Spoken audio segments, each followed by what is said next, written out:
भगवती दुर्गा की 10 महाविद्याओं में से एक है महाकाली, जिनके काले और डरावने रूप की उत्पत्ति राक्षसों का नाश करने के लिए हुई थी। ये एकमात्र ऐसी शक्ति है जिनमें स्वयं काल भी भय खाता है। उनका क्रोध इतना विकराल रूप ले लेता है कि संपूर्ण संसार की शक्तियां मिलकर भी उनके गुस्से पर काबू नहीं पा सकती। उनके इस क्रोध को रोकने के लिए स्वयं उनके पति भगवान शंकर उनके चरणों में आकर लेट गए थे। इस संबंध में शास्त्रों में एक कथा वर्णित है।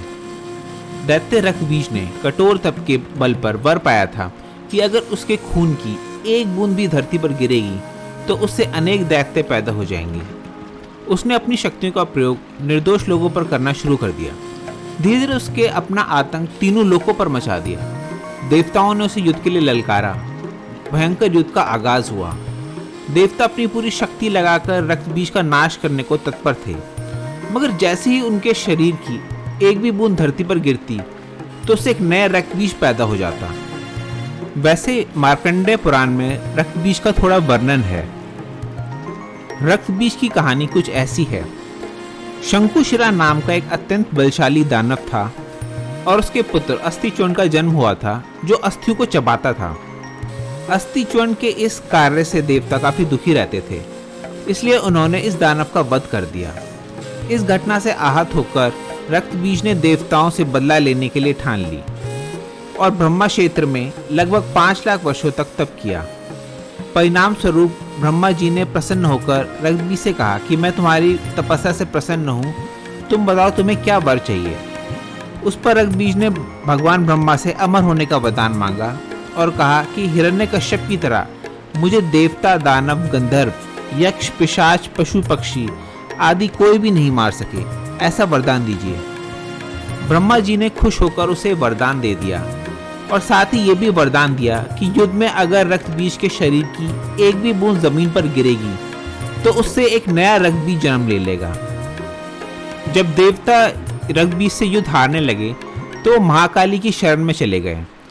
वहां पर महाकाली असल रूप में सुंदरी रूप भगवती दुर्गा का काला और डरावना रूप है, जिनकी उत्पत्ति राक्षसों को मारने के लिए हुई थी। महाकाली ने देवताओं की रक्षा के लिए एक विकराल रूप धारण कर युद्ध भूमि में प्रवेश किया। महाकाली की प्रतिमा देखें तो देखा जा सकता है कि वह विकराल माँ है, जिनके हाथ में खप्पर है, लहू टपकता है और गले में खोपड़ियों की माला है। देवताओं के कहने पर नारद मुनि रक्तबीज के पास गए और कहा कि कैलाश पर्वत के ऊपर भगवान शिव का वास है। इस दुनिया में सिर्फ भगवान शिव एक ऐसे हैं जो आपकी आज्ञा का पालन नहीं करते और उन्हें आपका कोई डर नहीं है, साथ ही उन्हें कोई जीत भी नहीं सकता। आगे नारद मुनि रक्तबीज को बताते हैं कि तीनों लोगों के देवता भगवान शिव के बहुत धैर्यवान हैं। रक्तबीज माता पार्वती का रूप धारण करके शिव जी के पास जाता है, पर वहां पर भगवान शिव उसे तुरंत ही पहचान लेते हैं और श्राप देते हैं कि जिस माता कालिका का तुमने वेश धारण किया है वही माता तुम्हारा संहार करेंगी। स्वयं को अपमानित महसूस करते हुए रक्तबीज उनके दरबार से वापस चला आता है और जाके अपनी साथी राक्षसों से मंत्रणा करता है। सभी साथियों से मंत्रणा करने के पश्चात रक्तबीज उन राक्षसों को आदेश देता है कि तुम जाकर माता पार्वती को ले आओ। रक्तबीज की आज्ञा का पालन करते हुए राक्षस कैलाश पर्वत की ओर बढ़ते हैं। वहां पर माता पार्वती के पास जाते हैं और जैसे ही वहां पहुंचते हैं भस्म हो जाते हैं। जो राक्षस बच जाते हैं वो रक्तबीज को आकर सारी बातें बताते हैं। जिन असुरों का माता पार्वती द्वारा वध किया जाता है उनमें चंडमुंड भी शामिल होते हैं। आपको जानकारी के लिए बता दें कि चंडमुंड रक्तबीज के शरीर से निकली रक्त की बूंदों से ही जन्मे थे। धीरे धीरे पूरी धरती पर राक्षस ही राक्षस हो जाते हैं, क्योंकि राक्षसों की खून की बूंदें जैसे धरती पर गिरती हैं, हर बूंद से एक नया रक्तबीज बनता चला जाता है। ये देखकर माता पार्वती चंडी का रूप धारण करती हैं और अपनी जीवा का विस्तार करती हैं।